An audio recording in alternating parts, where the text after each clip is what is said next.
Salmo 84, versos 6 e 7. Quando passam pelo vale de Baca, fazem dele um lugar de mananciais, onde as primeiras chuvas cobrem de bênçãos os seus tanques e vão crescendo de força em força, até se apresentarem diante de Deus em Sião. O Vale de Baca, em algumas traduções, é chamado de Vale Árido. Vale de Baca quer dizer Vale das Lágrimas. Vale das Lágrimas. No Vale de Baca existia as balsameiras. Essas balsameiras, na maior parte do tempo, elas estavam secas. Esse vale ficava a uns 150 quilômetros de Jerusalém, onde estava o templo de Salomão. As pessoas, nessa época, elas faziam caravanas, e grandes caravanas, para irem para Jerusalém, para adorarem a Deus. Nós sabemos que naquela época não tinha os ônibus, aviões, carros, motos. Eram através de camelos, jumentos e carroças, mas nem todos, um jumento e um camelo naquela época era uma fortuna. Então 99% do povo iam a pé. E para que eles não fossem constrangidos com um assalto,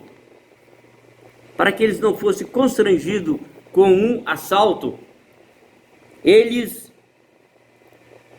iam em caravana de 500 pessoas, 800 pessoas, de 1000 pessoas, até mais, porque um grupo de bandidos de 10, 20 ou 15 vendo uma multidão de 500 pessoas, de 1000 pessoas, então eles ficariam constrangidos em atacar, né? Muito bem.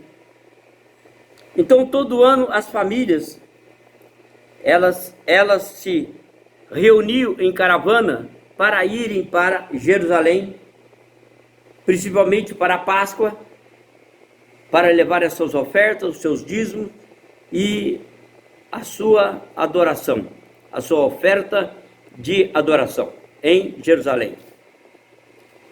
Mas as pessoas, como filhos, netos, que nunca tinham ido numa viagem com os pais para Jerusalém, e eles fossem a primeira vez, quando chegava a uns 2 quilômetros do Vale de Baca, aquele filho, aquela pessoa, aquele neto, perguntava: pai, vô, mãe, mas nós temos que passar por aquele vale? Nós temos que passar por aquele vale? E o pai, a mãe, o avô, os avós dizem: sim, temos que passar. Mas é um vale árido, seco, horrível, de rochas. Mas nós somos obrigados a passar por ali, filho. Nós somos obrigados a passar por ali. Não tem outro caminho. Mas você vai ver um milagre. Qual milagre, pai? Você verá quando nós chegarmos no Vale de Baca. Você vai ver. E o milagre acontecia quando aquelas 500 pessoas, adoradores, entravam no Vale de Baca, começava imediatamente, que eles colocavam os pés no Vale de Baca, começava a chover. E as balsameiras que estavam secas, elas se abriam e começava a destilar bálsamo começava a gotejar, a lacrimejar o bálsamo das balsameiras. Eles montavam as suas tendas, eles montavam o seu acampamento ali, porque eles teriam que ficar 2, 3, 4 dias descansando ali para chegarem até Jerusalém. Ainda faltava 150 quilômetros.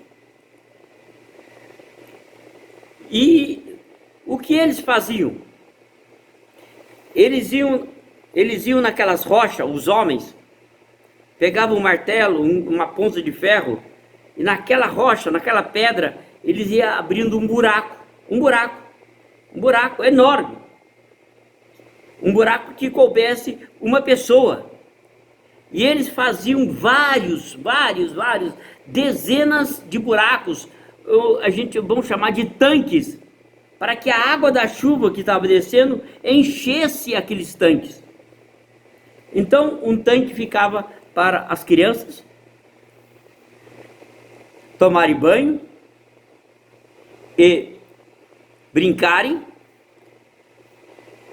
Um outro tanque mais distante ficava para as mulheres tomarem banho. Outro tanque ficava para os homens tomarem banho, e os outros tanques era para lavar os pratos, talheres, ou então para pegar água para beber e para fazer a comida.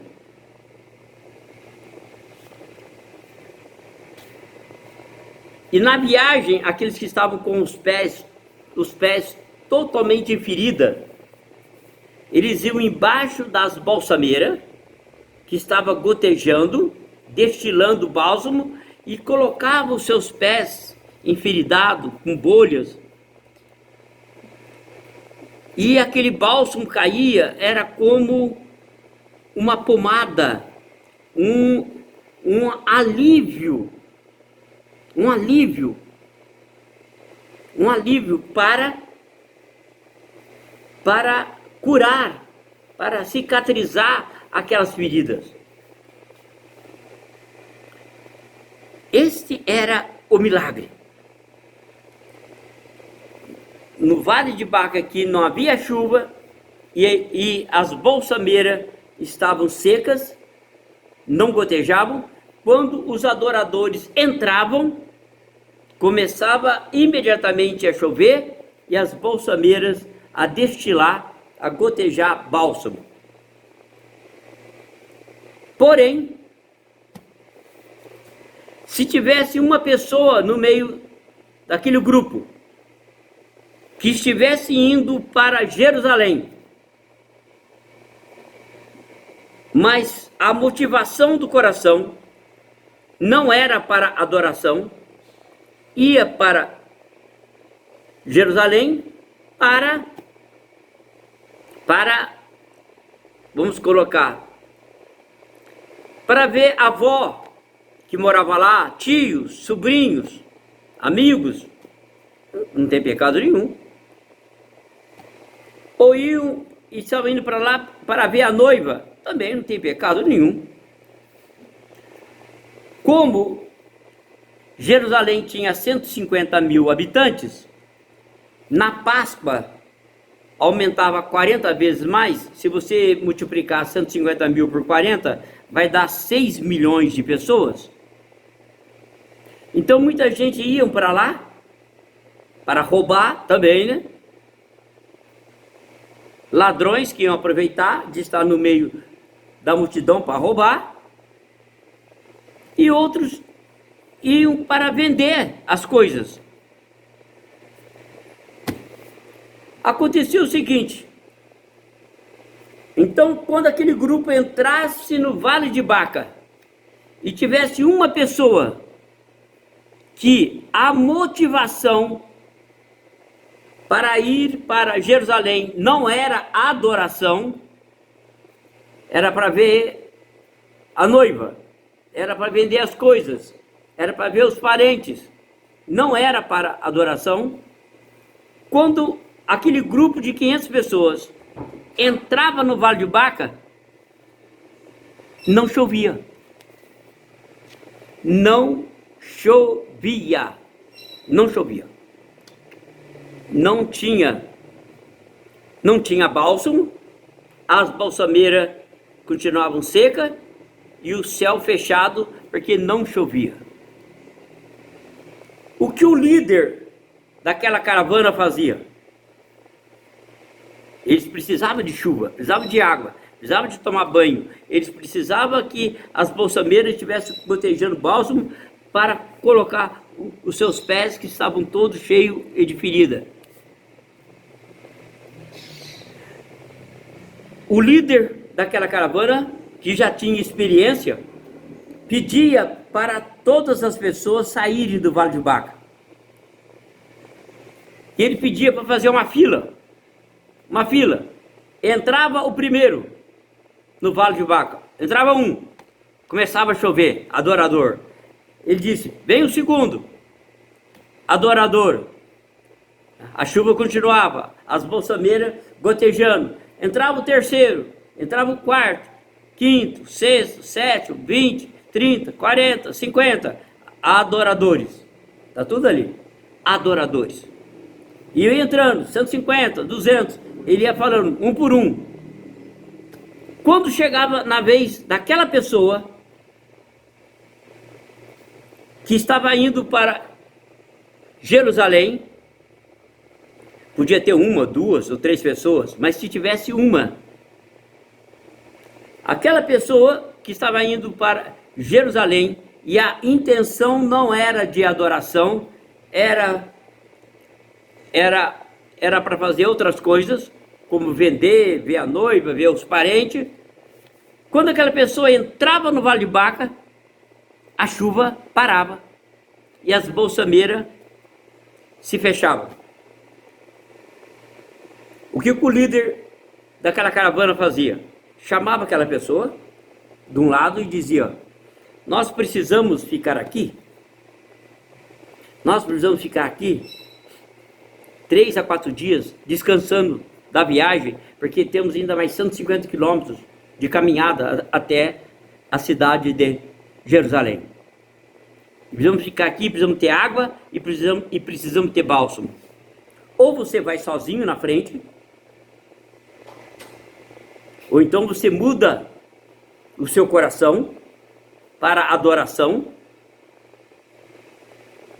ou então você vai na frente. Em nosso meio você não fica, porque é você que está impedindo da chuva cair, da chuva descer e as balsameiras gotejar. E aí a pessoa prometia, vou mudar o meu coração. E aí ele pedia para aquela pessoa entrar no Vale de Baca. Se ele entrasse e a chuva começasse a descer, as balsameiras a gotejar, é porque ele mudou o coração. Mudou o coração. Mas se ele entrasse e a chuva não descesse, é porque ele não mudou. Aí o líder dizia, pode ir para frente, vai na frente sozinho, porque nós precisamos ficar aqui 3, 4 dias e precisamos de chuva e de água. Precisamos de chuva, precisamos de água para tomar banho, para fazer comida. Precisamos que as balsameiras gotejem o bálsamo para curar as feridas dos nossos pés. Eu disse que eles faziam tanques. Por que eles faziam tanques? Porque estava vindo outras caravanas com 400, 700, 800 pessoas lá atrás. E se aquela turma não fosse adoradores, eles iam passar pelo Vale de Baca sem chuva e sem bálsamo. Mas pelo menos eles iam encontrar os tanques de água nas rochas, tudo cheio de água. Isso quer dizer o seguinte, que como intercessores dos nossos parentes que não são cristãos, de amigos, nós vamos enchendo os tanques de água, nós vamos intercedendo, enquanto tem vida, tem esperança. Então nós vamos enchendo os tanques, vamos enchendo as salvas de ouro que são o altar do incenso que está no céu, nós vamos enchendo de orações por aquela pessoa. Então, aquela pessoa vai encontrar água porque você cavou na rocha. Você pegou o martelo e cavou para que a chuva que estava caindo sobre a sua vida enchesse o tanque. E quando você foi embora, saiu dali, aquela pessoa que veio atrás encontrou esperança, encontrou vida, porque você deixou o tanque cheio de água. Esta é a aula sobre o Vale de Baca. Salmo 84, versos 6 e 7. Amém.